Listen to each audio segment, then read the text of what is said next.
नमस्कार दोस्तों, आज हम बात करेंगे टाटा मोटर्स स्टॉक के बारे में। अगर टाटा मोटर्स स्टॉक के बारे में बात करें तो 798 रुपये के प्राइस लेवल पे स्टॉक हमें देखने को मिल रहा है। मतलब कि काफ़ी हद तक हमें बेहतर ये स्टॉक देखने को मिल रहा है। और स्टॉक के अंदर देखा जाए तो -2.21% की गिरावट के अंदर देखने को मिल रहा है। अब स्टॉक मतलब कि कोई भी स्टॉक है वो, अब टाटा ग्रुप के अंदर देखा जाए तो टाटा मोटर्स स्टॉक है तो वो 400 रुपये के प्राइस लेवल से हमें स्टॉक 1200 रुपये के लेवल भी दिखाए, 1100 रुपये के लेवल भी दिखाए, लेकिन हायर हाई के पैटर्न के जरिए हमें देखने को मिला।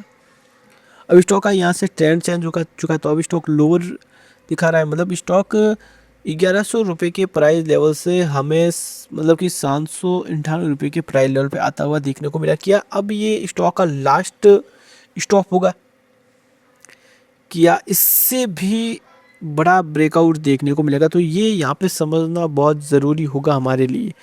तो हम इसको किसके ज़रिए समझेंगे? तो हम ओरिजिनल के लाइन के ज़रिए हम समझेंगे कि स्टॉक का जो क्या यही स्टॉप लॉस होने वाला है या इससे भी स्टॉक डाउन आ सकता है। तो ये चीज़ें देखने की हमें ज़रूरत पड़ेगी। तो यहाँ पे क्लियरली देख सकते हैं कि स्टॉक का जो प्राइस लेवल है, जो मेन स्टॉप लॉस है वो है 694 रुपये का प्राइस लेवल, और सेकेंड है 785 रुपये का प्राइस लेवल। अब यहाँ से ये देखना होगा कि ये जो स्टॉप लॉस है तो इसका एक और न्यू स्टॉप लॉस निकल के आ चुका है। वो स्टॉप लॉस है 760 रुपये का प्राइस लेवल। अब स्टॉक 760 रुपये के प्राइस लेवल को अगर धीरे धीरे करके इस स्टॉप लॉस को हिट कर गया तो स्टॉक 694 रुपये का प्राइस लेवल का एंडिंग स्टॉप लॉस होगा और वहाँ तक ही आते हुए देखने को मिलेगा। अब ये भी हो सकता है कि अब 760 रुपये के प्राइस लेवल से स्टॉक जो है वो एक वापस हायर हाई के पैटर्न के जरिए एक अच्छा न्यू हाई लगाए, या फिर यहाँ से स्टॉक का एक ट्रेंड चेंज हो चुका है, या इस ट्रेंड पे स्टॉक धीरे धीरे करके हमें वर्क करता हुआ देखने को मिले, और वर्क करते हुए हमें वापस 1000 रुपये के प्राइस लेवल को भी जाते हुए देखने को मिले। तो यहाँ से ये टारगेट आप मान सकते हो कि स्टॉक या तो यहाँ से रॉकेट बनता हुआ देखने को मिलेगा, या तो फिर स्टॉक हमें लोअर भी आते हुए देखने को मिल सकता है। अब टाटा मोटर्स स्टॉक के बारे में बात करें तो ये जो ट्रेंड के हिसाब से स्टॉक चलने वाला स्टॉक है। स्टॉक के अंदर जब हायर हाई ट्रेंड चल रहा था तो इस स्टॉक हायर हाई के ट्रेंड के जरिए चल रहा था, फिर धीरे धीरे करके अपने न्यू हाई को लगाता गया, और फिर वापस स्टॉक एक रेंज के अंदर चलता गया, फिर वापस स्टॉक ने एक न्यू हाई लगाया और एक अच्छा ट्रेंड बनाते हुए देखने को मिला। तो ये एक ट्रैप पॉइंट होता है।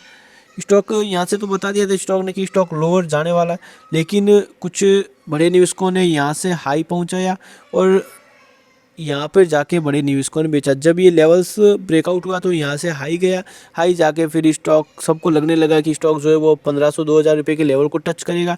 तब यहाँ से ट्रैप हुआ स्टॉक, और ट्रैप हो गए स्टॉक के अंदर भारी हमें फिर गिरावट होते हुए देखने को मिली। फिर धीरे धीरे स्टॉक हमें गिरते ही देखने को मिला। यहाँ से प्रॉफिट बुकिंग काफ़ी देखने को मिली है स्टॉक के अंदर। तो प्रॉफिट बुकिंग होने के कारण ही स्टॉक के अंदर आप क्लियरली देख सकते हो ये जो प्रॉफिट बुकिंग है, यहाँ पर प्रॉफिट बुकिंग मान सकते हैं। प्रॉफिट बुकिंग हुई, अब कहीं जाके मामला थोड़ा शांत होते हुए देखने को मिला। अब यहाँ से स्टॉक जो है वापस 1000-1200 रुपये के प्राइस लेवल पे जाता हुआ देखने को मिल सकता है। यहाँ से अब हो सकता है ट्रेंड चेंज हो सकता है, क्योंकि अच्छी कंपनियाँ हमेशा वो कहता है ना कम बैक करती है, तो टाटा मोटर्स भी ज़रूर कम बैक करेगा आने वाले टाइम में, और एक ऐसा कम बैक करेगा जिससे अब कम बैक करने की ज़रूरत तो देखा जाए तो अदानी को है।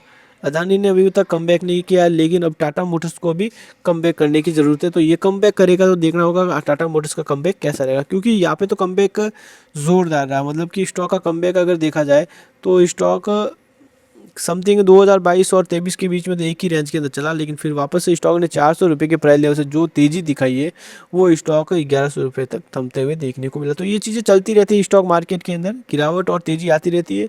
हमें अपने कंपनी के फंडामेंटल पे भरोसा करना चाहिए और कंपनी के मतलब कि रिस्क लेके स्टॉक मार्केट के अंदर वर्क करना चाहिए। So thank you guys.